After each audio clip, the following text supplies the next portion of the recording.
Everyone, welcome back to my channel. कैसे हैं आप सब लोग? आई होप आप सब लोग अच्छे होंगे। तो आज का वीडियो मेरी करंट अफेयर्स की स्ट्रेटजी के रिगार्डिंग है। कुछ लोगों ने कमेंट्स किए थे कि आपने करंट अफेयर्स कैसे किया था वो बताओ। तो मैंने कमेंट्स में रिप्लाई किया था कि मैंने स्टडी आईक्यू से किया था। अब स्टडी आईक्यू से मैंने कैसे किया था, डेली किए थे, वीकली किए थे, इसके बारे में अपन बात करते हैं। तो मैंने स्टडी आईक्यू डेली नहीं किया, मैंने उनके वीकली जो 300 बेस्ट आते हैं वही मैंने किए थे सर के। और इसके अलावा मैंने बैंकिंग अवेयरनेस, जो कि ये पीडीएफ मैं आपको दिखा रही हूँ, बैंकिंग अवेयरनेस की थी। तो मैं 300 बेस्ट कैसे पढ़ती थी, मैं सर प्रिंट निकलवा लेती थी, जो भी पीडीएफ होती थी उसका मैं प्रिंट निकलवा लेती थी।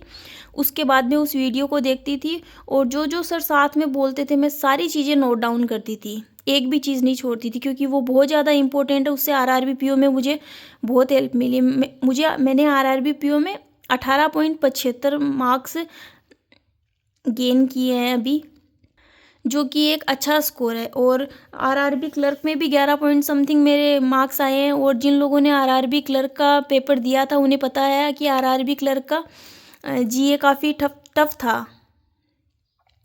तो मैं पीडीएफ निकलवाती थी और फिर सर बोलते थे वो नोट डाउन कर लेती थी। और इसके साथ ही मैं सर के वीडियो को कम से कम 6 या 7 बार एक वीडियो को देखती थी। इस तरह से मैं 300 बेस्ट करती थी। और फिर जो पीडीएफ में मैं लिखती थी उसके बाद में जो वीडियो देखने के बाद मैं उससे रिवाइज़ करती थी पीडीएफ से। और ऐसे ही मैं बैंकिंग अवेयरनेस की पीडीएफ निकलवा लेती थी।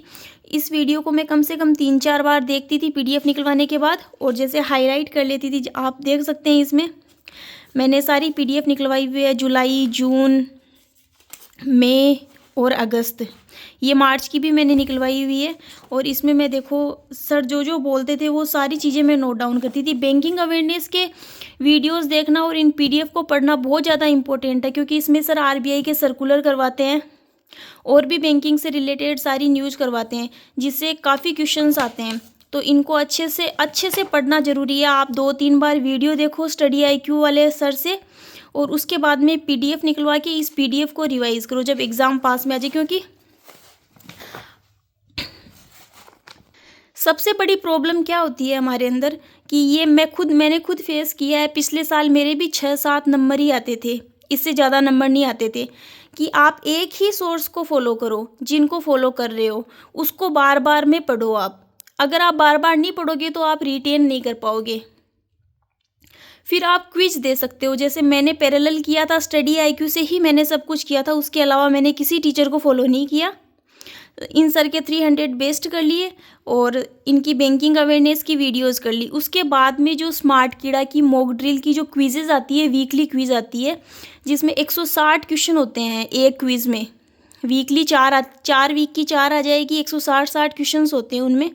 वो क्विजेज मैंने लगाई थी, बस मैंने यही किया था।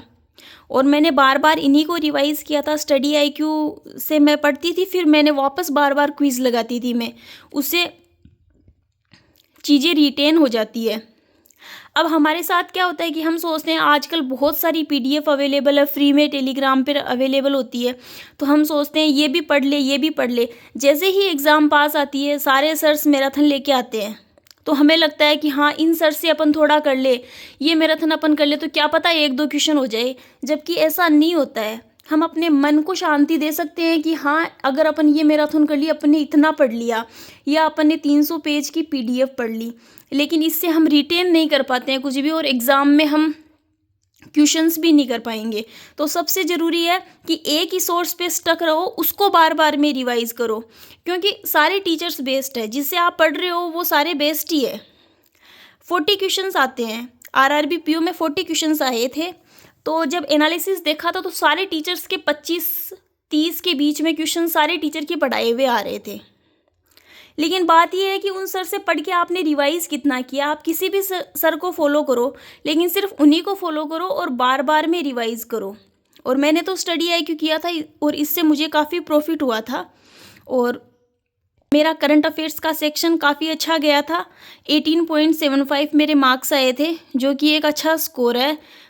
तो आप एक सोर्स को फॉलो कर लो, कोई भी एक सोर्स, और उन्हीं को बार बार रिवाइज करो, क्योंकि बार बार रिवाइज नहीं करोगे तो चीज़ें रिटेन नहीं होगी, और रिटेन नहीं होगी तो आप एग्ज़ाम में अच्छा परफॉर्म नहीं कर पाओगे। और उसके बाद में आप एक क्विज़ प्लेटफॉर्म को चूज कर सकते हो, कोई सा भी, जिससे आपको मतलब एग्ज़ाम में जो कैसे क्वेश्चन आ रहे हैं, कुछ घुमा के क्वेश्चन आ जाए, वो आप क्विज़ेस से थोड़ा बहुत और कवर हो जाएगा। जैसे कि मैंने स्मार्ट कीड़ा की मॉक ड्रिल यूज़ की थी, जो कि पेड है, लेकिन प्रैक्टिस मॉक की क्विज़ेस भी आती है, फ्री में आती है, इसमें उसमें भी वीकली क्विज़ेस आती है, 8 क्विज़ आती है, 1 वीक की 2 क्विज़ आती है, तो 1 वीक के 400 क्वेश्चंस आते हैं, वो भी काफ़ी अच्छी है। अगर मुझे टाइम मिलता था ना बाद में, तो मैं उन क्विज़ेस को भी लगाती थी, लेकिन इतना टाइम मिल नहीं पाता था। तो आप प्रैक्टिस मॉक की क्विज़ेस भी लगा सकते हो, उनको आप रिवीजन के तौर पर यूज़ करो क्विज़ेस को। और बाकी आप एक टीचर को फॉलो करो, आप किसी भी सर को फॉलो कर सकते हो। मैंने स्टडी आईक्यू से किया था। और बैंकिंग अवेयरनेस पढ़ना बहुत ज़्यादा ज़रूरी है, क्योंकि आरबीआई के सर्कुलर से क्वेश्चन आते हैं, और तो ये पढ़ना बहुत ज़्यादा ज़रूरी है। कई बार क्या होता है कि हम करंट अफेयर्स तो पढ़ लेते हैं, ये गौरव सर पढ़ाते हैं, उनके 300 बेस्ट क्वेश्चन तो सब लोग कर लेते हैं, लेकिन फिर बैंकिंग नहीं पढ़ते हैं, फिर बोलते हैं कि सर के क्वेश्चंस आए नहीं। तो ये नहीं है इनका, बैंकिंग में ये आरबीआई के सर्कुलर बहुत अच्छे से समझाते हैं। और कई बार तो मैंने ऐसा भी देखा है कि ये सर जो बोलते हैं ना, उनमें से बहुत सारे क्वेश्चंस आते हैं। तो आप 300 बेस्ट भी अगर करो ना, तो आप उसकी पीडीएफ निकलवा लो सबसे पहले तो। उसके बाद में जो सर बोल रहे हैं ना, वो क्वेश्चंस है ना, साथ साथ में आप लिखते जाओ। हाँ, एक बार टाइम लगता है कि आपको आधे घंटे का वीडियो, उसमें 1 घंटा लग जाएगा, लेकिन इससे बहुत ज़्यादा प्रॉफिट होगा। हमें लगता है कि हम आधे घंटे का वीडियो इसको 1.5x की स्पीड पे देख लेंगे तो जल्दी हो जाएगा, उससे चीज़ें रिटेन नहीं हो पाती है। और आजकल तो सर ने ऐसा कर दिया है कि सर वीकली के भी हैंड रिटन देते हैं, इंग्लिश और हिंदी में, तो आप वो पीडीएफ निकलवा के उसमें से भी पढ़ सकते हो। उसमें सारी चीज़ें जो सर बोलते हैं ना, वो सारी चीज़ें एज इट इज़ लिखी हुई होती है। तो आप हैंड रिटन नोट से भी देख सकते हैं और पढ़ सकते हैं उससे भी, और अगर आप चाहे तो पीडीएफ निकलवा के खुद लिख सकते हैं। और इससे अगर ऐसा आप एक बार करके देखना, आपको प्रॉफिट होगा, क्योंकि इस चीज़ से मुझे काफ़ी प्रॉफिट हुआ है। और इस बार मेरा जीए का सेक्शन अच्छा गया है, हर पेपर में ही अच्छा गया है।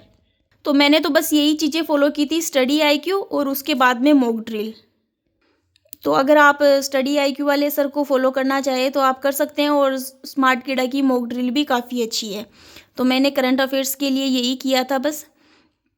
तो आज के लिए इतना ही। अगर आपको वीडियो अच्छा लगे तो कमेंट, लाइक और सब्सक्राइब ज़रूर करना। और आपको और किसी सेक्शन में अगर दिक्कत है, तो अगर आप कुछ जानना चाहे कि मैंने कैसे किया था, तो आप कमेंट सेक्शन में बता सकते हैं। Thank you.